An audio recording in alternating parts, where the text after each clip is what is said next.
All right, guys, this video is going to be about shop life, and sometimes it doesn't work out like we want it to. So let's get into it. I know everybody thinks that working on cars and having a shop is great, and it is. I love it. Been doing it a very long time, and I can't imagine doing anything else. But there are some downsides to it, and one of those downsides is the scenario that we run into with these two vehicles. So right now, these two vehicles are in our AESWave area, and they've been here for a while. I'd love for you guys to leave a comment down below. Tell us, how long do you think these have been here, and why do you think they're here? So this is our AESWave, where we do calibrations, and right now it's a mess. And the next video that you guys see come out will be why it's a mess, because we're doing some work up in the front, and a lot of that stuff's getting moved into here right now. So look for that video to be dropped soon. Hit that subscribe button, hit that bell notification so you know when that video comes out, because there's some good stuff happening up front. But back to these two vehicles. Let's start with the Mercedes. You can see this is a really nice Mercedes. It is I think a 2007 E350. And we did probably, I think, $7,000 worth of work on this vehicle. It was authorized. There's no question about that. The client authorized the work. They have been doing business with us for many years and never had any issues. Everything was fine. But this particular one got finished, and we called the client, let them know it's done, and they didn't have the money to pay for it. And they just said that they were waiting for some money to come in. It hadn't come in. And this vehicle, this is now October 2nd, 2024. So I'm going to go ahead and tell you how long this vehicle's been there. If you haven't put a comment down there, pause this right now, leave a comment down there. Tell us how long you think it's been here. This vehicle has been here for 1 year right now. So, and yeah, I know people are going to say you can charge storage, and we put storage on the ticket to try to get them to come in and get it. But storage doesn't do any good if they don't have the money to pay for it. Yeah, I mean, right now with storage fees, you're over $18,000. Just a normal storage fee on this vehicle. It's obviously enclosed, secured storage fee, so which is higher. But it's a situation where there's nothing we can do. And unfortunately, I know a lot of people say I'll get the title for it and do that. And in the state of Georgia, that's not an easy thing to do.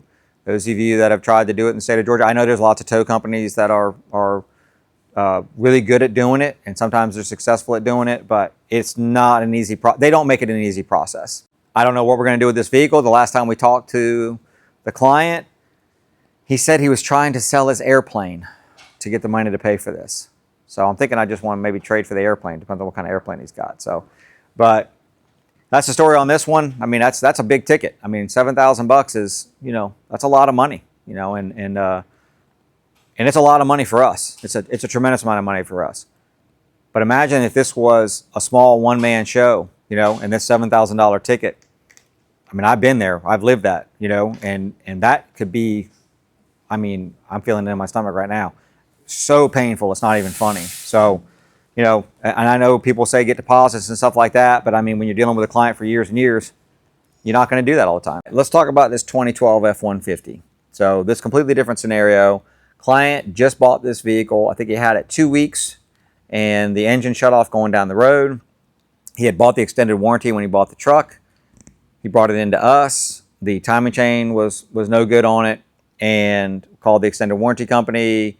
They wanted it torn down. They said that their max pay was going to be $750, which is nowhere near doing a timing chain job on this vehicle. Client's like, that's fine. I'm going to go ahead and let's just do the timing chain because I need the truck. I think he bought it for a work truck. So we get it apart, and somebody else recently had been in this one, and the keyway for the crank had sheared off and was damaged, or the pin. Yeah, I think it's a pin on this one. But anyway, we had to get that out. We had to fix that. So we fixed that. And we could see some other things that were in there that just weren't right, and that's probably why the timing chain failed.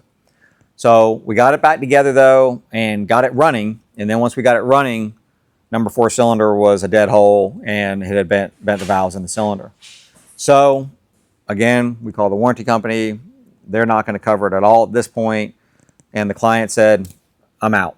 He basically pulled the ripcord and said, I'm done with it. I'm not paying for the truck. I'm not paying for anything else. I'm not paying for the time and chain job. You guys can go after the finance company, I guess. I don't know who he thought was going to pay for this. So we got a hold of the finance company. The finance company has called us numerous times. They refused to pay for any work that we did on it. And basically this thing is sitting here in this bay because they've tried to come get it several times. They've called. We've had repo companies call us, and they want to get the truck. And it's like, somebody's going to have to pay something to get this truck. So we're stuck with it. This truck has been here as of today, 15 months, more than 15 months. All right, well, there you go, guys. There's some of the downside of doing business. Obviously, again, I love this business. It's provided everything for me and my family, and would not imagine doing anything else.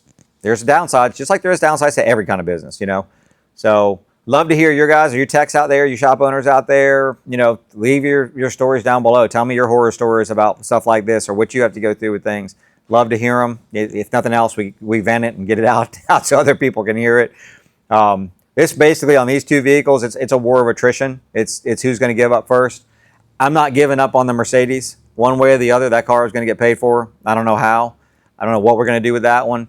But this one, I'm really thinking about just letting we've got a salvage, not a salvage yard, but he's a storage lot, or however you want to call it, a tow lot. I think I'm just going to let him come get this vehicle, tow it over there, because he won't let the repo guy come in there. And then if they ever deal with him and he gets paid for it, he'll reimburse us, for what we have in it. So I think this one's going to go away really soon. That one is not going to go away. We just got to figure out maybe a better place to put it, because we really need to get this thing opened up a little better. So anyway, different content. I hope you guys liked it. If you did, thumbs up, subscribe, bell, all the good stuff. Look for that video about what's going on in the front up there. I think you're really going to like it. Appreciate you watching. See you in the next one.